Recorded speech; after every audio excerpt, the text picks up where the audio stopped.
Hello, friends. Pastor Dave here again for our daily devotional. Often in these daily devotionals, I've talked about the idea of grace, and that is the idea that the Bible teaches we're not saved by being good people. For the simple fact, none of us is good enough to demand any kind of reward from God. And so we have to rely on grace and put our faith in that. And if we accept the grace of God, the free gift of salvation, then we can be saved. So that brings up the question, so then why should we even try to do the right thing? If we can always just go and ask for forgiveness. A lot of people accuse Christians of just saying, well, I can do anything I want, and I just have to ask forgiveness. But that kind of presumes on God. So here's the question, why should we do anything good? Why should we make any effort? Let's talk about that on something deeper.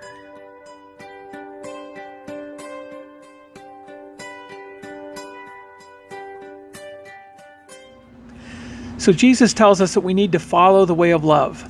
And that's the way of sacrificing to bless others, to look after others rather than just look at our own self-centered interests. And as opposed to that, the world's way is sexual immorality, impurity, greed. Now the world says, ever since the sexual revolution of the 60s, oh, if we could just get rid of our inhibitions. Now with the pill and abortion and antibiotics, the old consequences of sex are gone, and so now we should be able to do anything we want. And today's slogan is, love is love. Well, they're really not talking about love there. What they're talking about is sexual behavior. And the trouble is, all of it's not very loving. The way of love is when you sacrifice yourself to bless others. That's when you want to give of yourself to be a blessing to somebody else. But a lot of what they talk about when they're talking about love is abusive. When children are abused, or even when adults are abused. A lot of people are in abusive relationships, and sometimes they don't even understand the extent of the abuse until the relationship is over. Many of you know what I'm talking about. That you thought it was love, and then you realize later, that really wasn't very loving. Sometimes, kind of like the old rock song, Against the Wind, we abused each other, but neither one cared. Well, God cares when people are abused. Often in the Bible, it seems like there's the idea of God's way as contrasted with the world's way. And you have to choose the one instead of the other. For example, the command, don't get drunk on wine, which leads to debauchery. Instead, be filled with the Holy Spirit.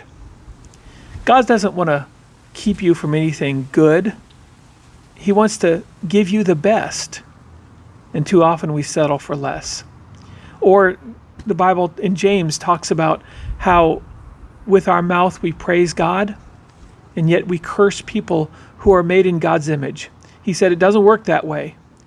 You can't use your mouth for pure purposes and impure purposes, any more than a spring can be salt water and fresh water at the same time.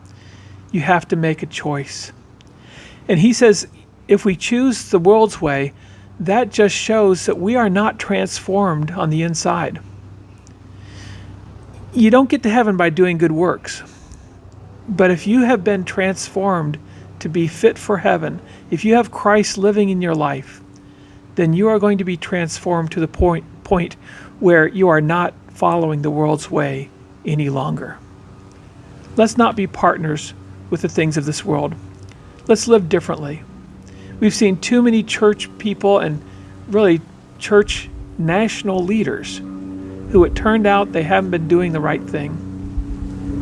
That's just a small microcosm of our culture where we find out that Hollywood is rife with abuse. And now we have the Me Too movement. We should have known. We should have known that when you step off of God's way, you end up with things that hurt people.